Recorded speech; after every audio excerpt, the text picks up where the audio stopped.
त्याच्या मित्राने मलाच खोटं ठरवलं का? पण प्रियाला काही कळतं की नाही? ती कसं तुम्हाला खोटं ठरवू शकते? नम्रता सांग ना मला, मी काय सांगू तिला? कसं समजावू त्या प्रियाला? सांग मला. अरे ज्यांनी संशय घेतलाय ना तुझ्यावर ते माझे पप्पा आहेत. हा माझा दोष आहे. अगं हे सगळं तू स्वतःच्या अंगावर का घेतेस? हे बघ, या सगळ्या प्रकारामध्ये तुझा काहीही दोष नाहीये. मोठी झाली आहे ती, एकटी राहू शकते ती. अहो पण आपल्या बरोबर घेऊन यायचं ना तिला, पण एकटीलाच का ठेवलं तिला तिथे? हे बघ जान्हवी, मी तुझ्या सगळ्या प्रश्नांची उत्तर दे, पण माझ्या स्वतःच्या मुलीनं मला खोटं ठरवावं? अगं त्या प्रतीकवर इतका कसा विश्वास बसला तिचा, हा, की तिने मला स्वतःच्या बापाला विश्वासघातकी ठरवून मोकळं व्हावं? जागृतीला आपल्या बरोबर का नाही आणलं? कारण अगं तुम्ही मला प्रॉमिस केलं होतं की आपण कुठेही बाहेर गावी गेलो तरी जागृतीला आपल्या बरोबर घेऊन येऊ म्हणून. आठवतंय ना तुम्हाला?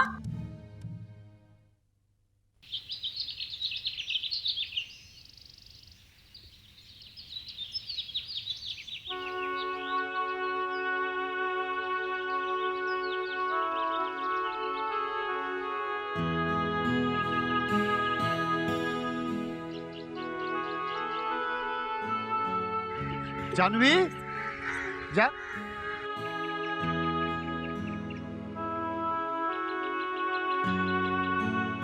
जान्हवी, जागृती, मी तुला किती वेळा सांगितलं असं एकटीने बाहेर पडत जाऊ नकोस म्हणून. बाहेर ये बरं तू आधी लवकर.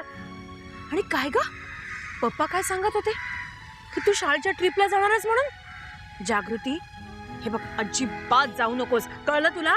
मी काय जान्हवी, हा? कुणाशी बोलतेस अरे, तू? तुम्ही कधी आला दिवाकर? तू कुणाशी बोलत होती? अहो जागृतीशी बोलते मी, तिला ऐकतच नाहीये माझं ती.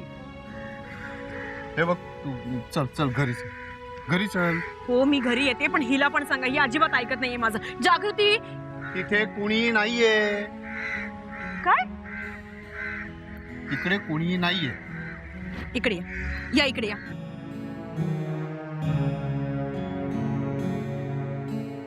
ही कोण आहे?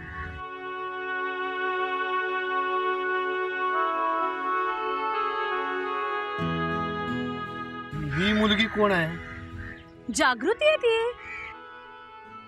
जागृती? दिवाकर, असं काय करताय? अहो जागृती आहे ती आपली. दिवाकर, अहो असे आश्चर्याने काय बघताय?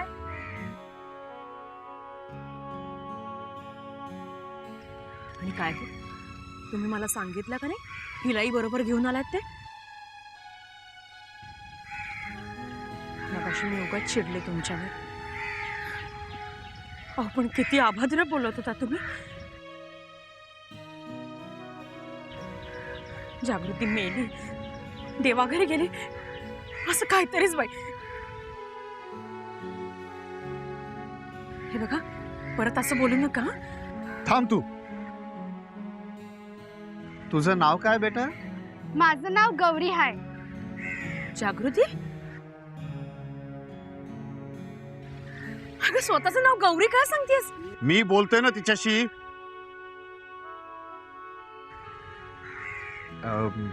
कुठे राहतेस बेटा तू? त्या तिकडं मंदिराच्या माग. वडिलांचं नाव काय तुझ्या? बाचं वय बाजीराव. आणि आईचं पण सांगू? सांग. माझ्या आईचं नाव रुक्मिणी आहे. म्हणजे तुम्ही याच गावचे आहात ना? होय. तुम्ही मुंबईवरनं आलात ना व? हो, आम्ही मुंबईवरून आलोय.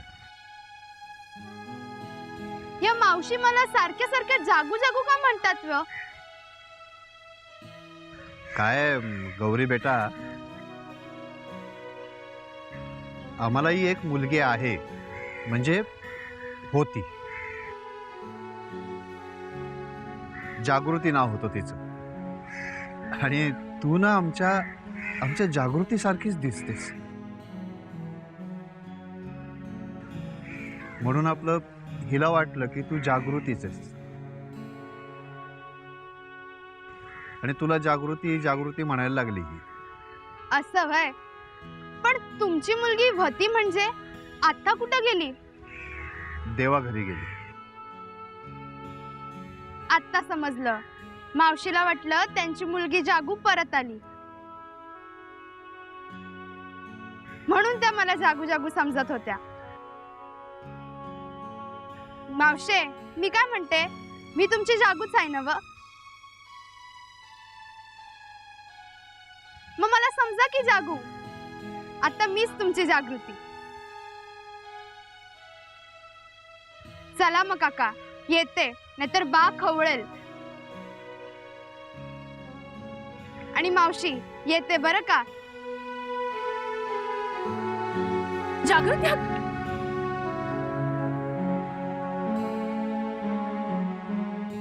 तुम्ही तिला जाऊ का दिला? मी तुला सगळं समजावतो, तू आधी घरी चल. नाही पण तुम्ही तू आधी घरी चल.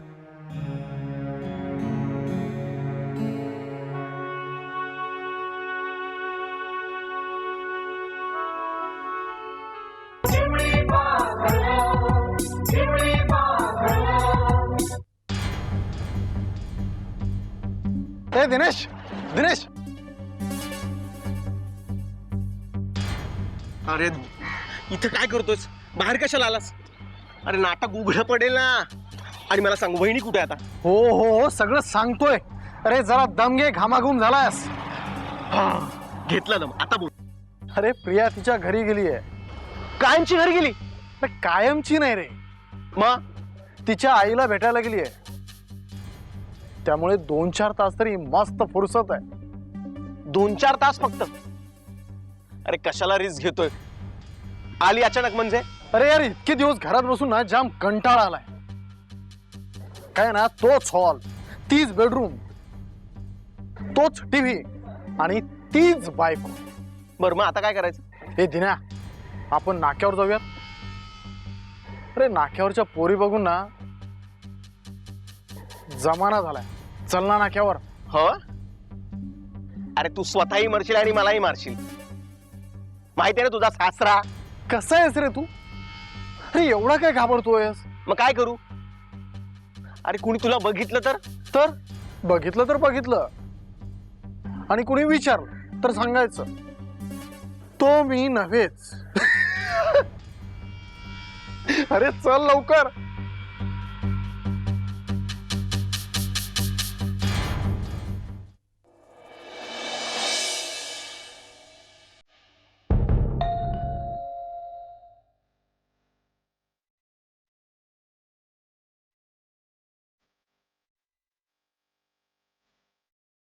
प्रिया, तू?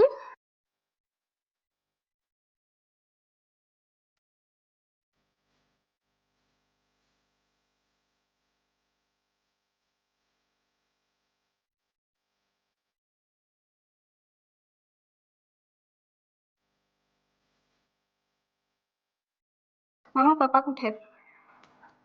ऑफिसला गेलेत का? काय झालं? तू त्यांना काय बोललीस म्हणून ते इतके अस्वस्थ झालेत?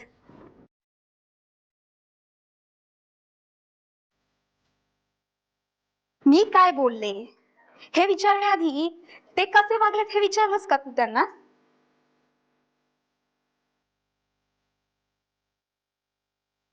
हो, म्हणा त्यांनी तर तुला सगळंच सांगितलं असेल. अर्थात आता खरं सांगितलंय का खोटं? प्रिया, हे कधीच खोटं बोलत नाहीत. असं आपल्याला वाटतं, पण प्रत्येक वेळेला ते सगळंच खरं सांगतात असंही नाहीये. काय म्हणायचंय तुला? मम्मा, अगं पप्पा असं का बोलतात, का वागतात? म्हणजे बघ, ते म्हणतात की प्रतीक नाटक करतोय, फसवतोय. का असं सारखं खोटं सांगतायत? हे खोटं बोलत नाही. तू बघितलंयस, प्रतीक नाटक करतोय, मला फसवतोय, हे तू तुझ्या डोळ्यांनी पाहिलंयस? नाही. मग मग पप्पा खोटं बोलत नाहीयेत हे कसं म्हणू शकतेस तू? कारण माझा यांच्यावरती पूर्ण विश्वास आहे. जसा तुझा त्यांच्यावरती विश्वास आहे ना, तसाच माझा प्रतीकवर विश्वास आहे. बोल ना, आता का गप्प बसलीस? जसा तुझा पप्पांवर विश्वास आहे तसा माझा प्रतीकवर विश्वास असू नये का?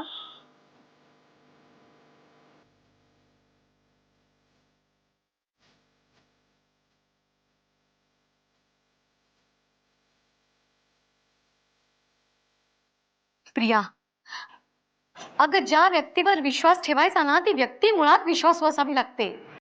प्रतीक माझ्या दृष्टीने विश्वासू आहे. आता तुमचा नसेल त्याच्यावर विश्वास म्हणून काय मी विश्वास ठेवायचाच नाही का? प्रिया, तुझ्या सगळ्या प्रश्नांची उत्तरं आहेत माझ्याकडे. तू बस,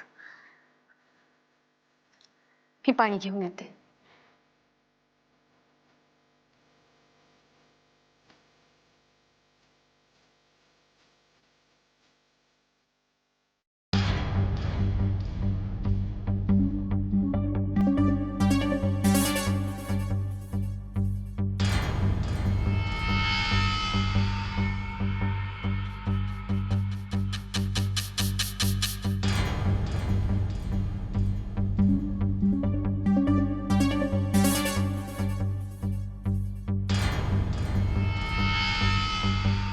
ए प्रतीक, चल चल घरी जा, भरपूर वेळ झालाय.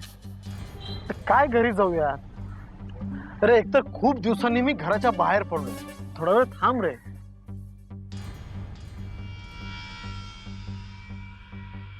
प्रतीक, एक काम करूया का? काय? चल घरी जायचं. तर काय घरी जाऊयात? घरी जाऊन काय करायचं? हे बघ, आता घरी जा. इतक्यात वहिनी आली असेल बरोबर, तिला मी जे काही सांगायचं ते सांगतो. हे बघ, मी सांगतो की वहिनी, प्रतीकला आता हळूहळू बरं वाटायला लागलं, बरोबर की नाही? आणि आता त्याला घराच्या बाहेर पडलं पाहिजे हळूहळू. हा, अहो घरात बसून आजार वाढतो ना. आणि तिला पटलं की मग पुन्हा बाहेर पड आणि मग वाटेल ते कर, पण आताच फिर. काय सॉलिड आयडिया यार तुझी. मला एक कळत नाही, ह्या छान छान आयडिया तुझ्या डोक्यातून येतात कुठून? येतात कधी कधी.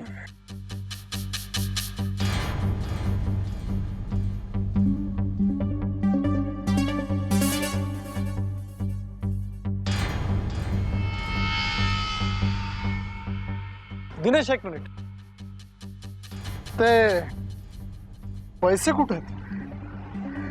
कसले रे? कसले रे? हा हा, पैसे ना. अरे पैसे आहेत ना, आणि पैसे कुठे पळून जाणार?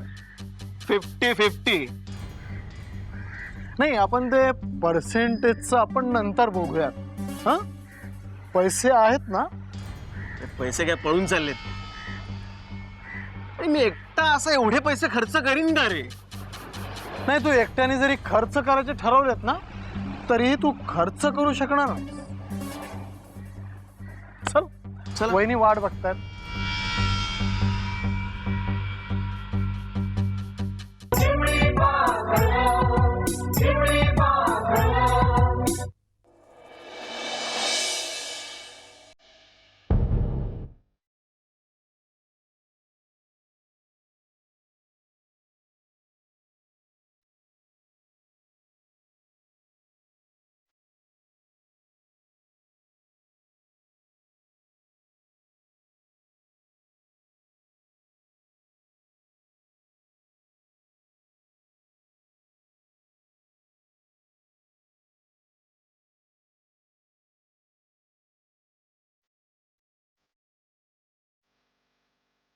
मम्मा, मी तुला एक गोष्ट सांगायला आली. काय? तू पप्पांना तिथे पाठवत जाऊ नकोस. पाठवत जाऊ नकोस म्हणजे?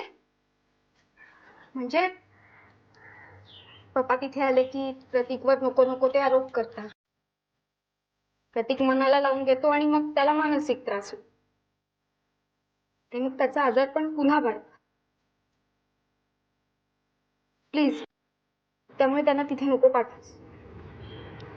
वा,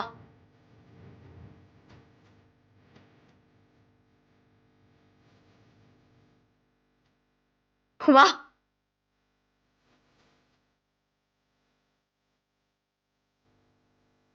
जी प्रिया लहानपणी पप्पा घरात नसले की सारखी विचारत राहायची, पप्पा कुठे आहेत, पप्पा कधी येणार. तीच आज मला सांगते की पप्पांना माझ्या घरी पाठवू नकोस. वा, मम्मा, अगं तेव्हाची गोष्ट वेगळी होती. काय वेगळं होतं? सांग ना, काय वेगळं होतं? तीच तू प्रिया आहेस, तेच तुझे पप्पा आहेत, काय वेगळं आहे? मम्मा, अगं तेव्हा मी लहान होते.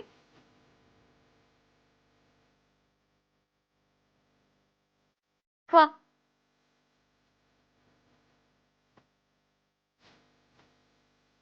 आता मोठी झालीस का?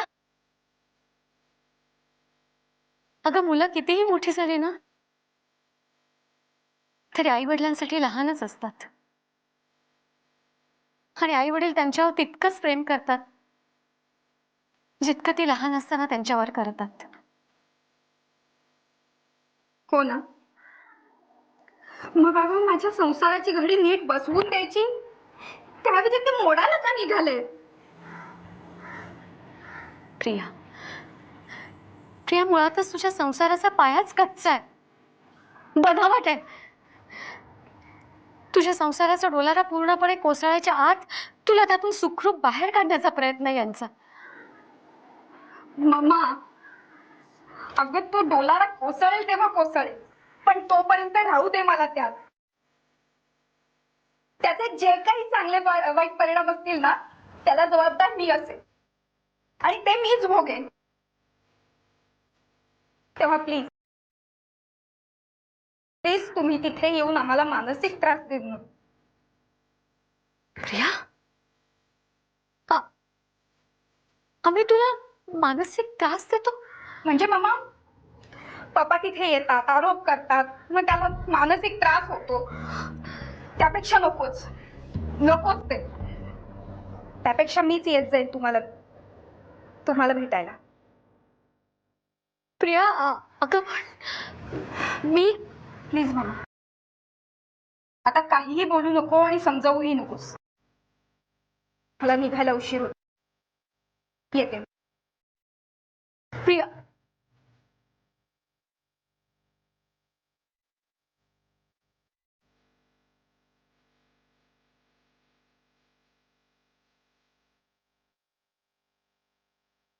भोसले साहेब, तुम्ही इथं कसं आहे? काय शिंदे 2 दिवस दिसला नाही पोलीस स्टेशनला, म्हणून म्हटलं विचारावं काय तब्येत वगैरे ठीक आहे ना? हो, अगदी ठणठणीत. मग हे काय दाढी मिशा वाढून ठेवलेत ते? अहो, वेळच नाही मिळाला. अरे वा, काय कुठे बिझी कुठे होता तुम्ही? इथंच आपलं 2 दिवस बहिणीच्या गावाकडे गेलो होतो. बहिणीकडे? हो, कुठे? इथंच आपलं नाशिकला. बहिणीकडे? हो. शिंदे, आमची पण नजर असते तुमच्यावर. म्हणजे काय, मी खोटं बोलतोय? हो, तुम्ही राहुलच्या गावी गेला होता ना त्याची चौकशी करायला? हो. नाही, काय नाही? अजिबात नाही. माझ्याशी खोटं बोलू नका शिंदे. आणि हे पहा, त्या केसच्या बद्दल तुम्हाला काही सांगायचं नाही अशी ऑर्डर आहे मला. कोणाची? पूनम मॅडमची. पूनम मॅडमची? म्हणजे पूनम मॅडमची ऑर्डर ऐकायची आणि आमची धुडकवायची, हे बरं आहे शिंदे. हे काय? बघा साहेब, तुम्ही गरीबाला कशाला तुमच्या साहेब लोकांच्या भांडणात अडकवताय? मला जाऊ द्या. तुम्ही जे काय विचारायचं ते सगळं पूनम मॅडमला विचारा. विचारतो मी ते. या निघा तुम्ही आता. निघू हो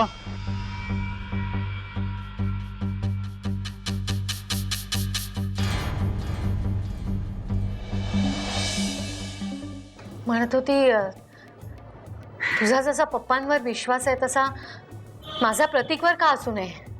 बर मग तू काय म्हणालीस? मी चांगलं खडसावलं तिला. म्हटलं अगं तू काय सांगतेस पप्पांना तिकडे पाठवू नकोस म्हणून. पप्पाच तिथे येणार नाहीत. त्याने गोळ्या आणल्या नाहीये. तो विचारतोय मला की गोळ्या आणून देऊ का. जर एखाद्या गोळ्या माझ्या राहिल्या असतील किंवा औषध राहिलं असेल तर ते आणून देऊ का असं तो विचारत होता. हो हो ना दिनेश. हो हो बालवय